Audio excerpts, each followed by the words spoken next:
What makes a person successful? Is it talent, hard work, or is it something more? Let's delve into a fascinating exploration of these questions in Malcolm Gladwell's riveting book, Outliers, the Story of Success. Outliers, as Gladwell defines them, are the best and the brightest, the most famous and the most successful. But what makes them different? What separates them from the rest of us? Gladwell takes a unique approach, shattering conventional wisdom that success is the result of sheer individual merit. Instead, he introduces us to a more complex, nuanced picture. He argues that success isn't just about personal qualities like intelligence or ambition. It's also about the opportunities that life presents and the cultural legacies that influence us. Think about it. The world's most successful people didn't just spring into their achievements. They had access to specific opportunities at the right time. They were shaped by their cultural backgrounds, which influenced their attitudes, beliefs, and behaviors. Gladwell's book is not your typical success manual. It challenges the reader to look beyond the individual and consider the broader societal factors that play a role in shaping success. It's a journey that takes us from the rice paddies of China to the birth dates of Canadian hockey players, from the high-tech firms of Silicon Valley to the plane cockpits of Colombian Airlines. Each chapter unfolds a new layer of the success story. It's like peeling an onion. With each layer, we get closer to the core, the essence of success. We are introduced to a series of outliers, individuals and groups who defy the norms, who stand out in their achievements and have shaped the world in some way. So let's set aside our preconceived notions about success. Let's see it not as a personal triumph, but as a tapestry woven from threads of opportunity, culture, and context. Success, as Gladwell suggests, isn't a solo performance, it's an ensemble act. Let's explore this ensemble, one scene at a time. On to scene 2, the 10,000-hour rule. Imagine practicing a skill for 10,000 hours. Would it make you an expert? This question forms the basis of Malcolm Gladwell's 10,000-hour rule, a principle that suggests mastery in any field requires at least 10,000 hours of deliberate practice. Let's consider the case of Bill Gates, one of the world's most successful entrepreneurs. Gates didn't just stumble upon success, he had a unique opportunity that set him on the path to becoming a computer programming legend. In the late 60s, when access to computers was an unusual privilege, Gates attended a high school that had a computer.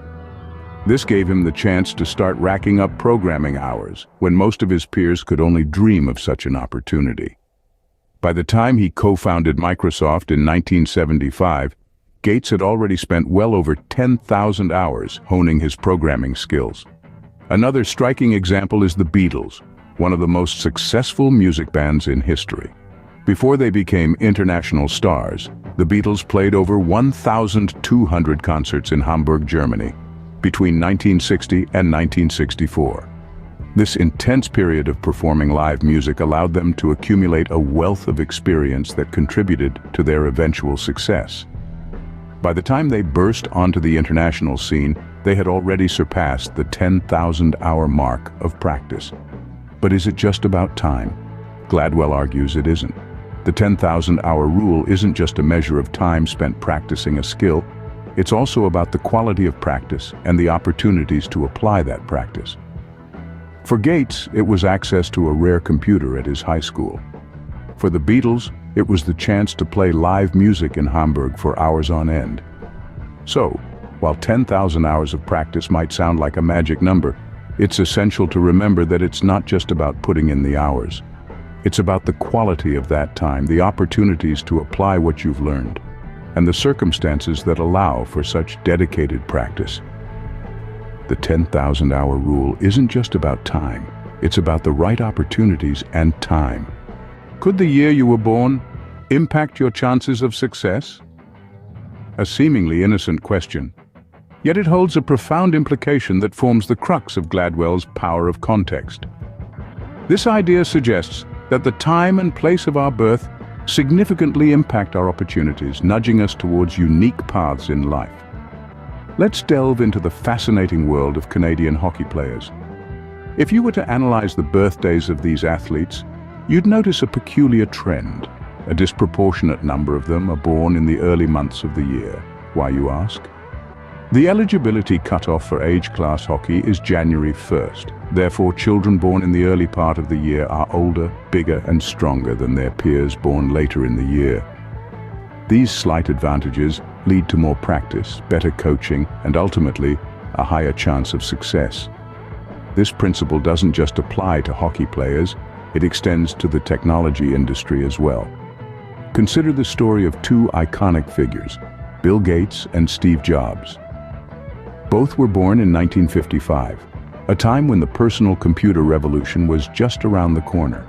As teenagers, they had unique opportunities to immerse themselves in this burgeoning field, shaping their futures and in turn, the future of technology.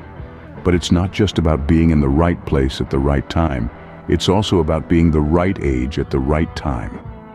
Had Gates and Jobs been born a few years earlier or later, they might have missed the personal computer revolution entirely. Their stories are not just about individual brilliance or relentless hard work. They are, in essence, about the powerful influence of context, of the circumstances we're born into. So what does this mean for us? It underscores the fact that success is not a solitary pursuit, nor is it merely a product of personal grit and determination. It's a complex interplay of individual talent, hard work, and the often overlooked factor of context. Our birth date, it appears, can place us on a path to success or divert us from it. How much does our cultural legacy influence our behavior and success? A question as complex as it is intriguing. The concept of cultural legacy proposes that our cultural background significantly impacts not only our behavior, but also our attitudes towards success. Let's delve into an example that Malcolm Gladwell presents in his book, Outliers. Consider the world of aviation. Here, communication is not just important, it is a matter of life and death. Now, imagine two pilots, one from a culture that values assertiveness, and another from a culture that respects hierarchy and seniority. In a critical situation, the pilot from the assertive culture speaks up, pointing out a potential problem to the captain. On the other hand, the pilot from the hierarchical culture might hesitate, fearing to overstep bounds. Here, cultural legacy isn't just shaping behavior, it's impacting safety in the skies. But it's not just about communication styles. Cultural legacy also influences how we approach problems and challenges.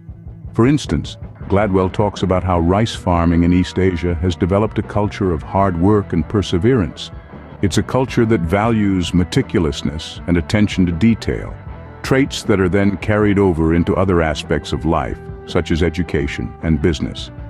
This isn't to say that one cultural legacy is superior to another. Rather, it's about understanding how these legacies shape our attitudes and behaviors, and how they might impact our journey towards success.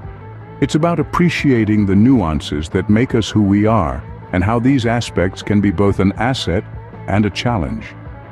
Cultural legacy is like the invisible hand, subtly guiding us along paths we might not even be aware of. It shapes the way we think, the way we interact, and the way we approach success. It's a powerful force, often overlooked but ever present. So, the next time you're wondering about the keys to success, remember to look beyond the obvious. Consider not just your skills and opportunities, but also the cultural legacy you carry with you. Our cultural legacy, it seems, carries more weight on our path to success than we might initially think. So, why does this book resonate with so many readers? Well, Outliers is not just a book. It's an enlightenment that shifts our perspective on success. It challenges the conventional narrative that success is solely a product of individual effort, talent, and determination. Instead, it emphasizes the importance of opportunity, timing, and cultural legacy in shaping our lives. Outliers resonates with us because it takes us on a journey beyond the boundaries of our own individualistic perspectives. It nudges us to look at the bigger picture, to acknowledge the external factors that often play a pivotal role in our achievements. It's about the hockey player who was born at the right time of the year, the software tycoon who had access to a high-end computer at an early age, or the pilot whose cultural legacy impacted his communication in the cockpit. These stories, these outliers, remind us that our paths are often shaped by factors beyond our control. But it's not just about acknowledging these external factors. Outliers also inspires us to seize the opportunities that come our way, to make the most of our circumstances, and to recognize the power of practice and dedication. It shows us that while we may not control where we come from or the opportunities we are given, we do have control over how we use them.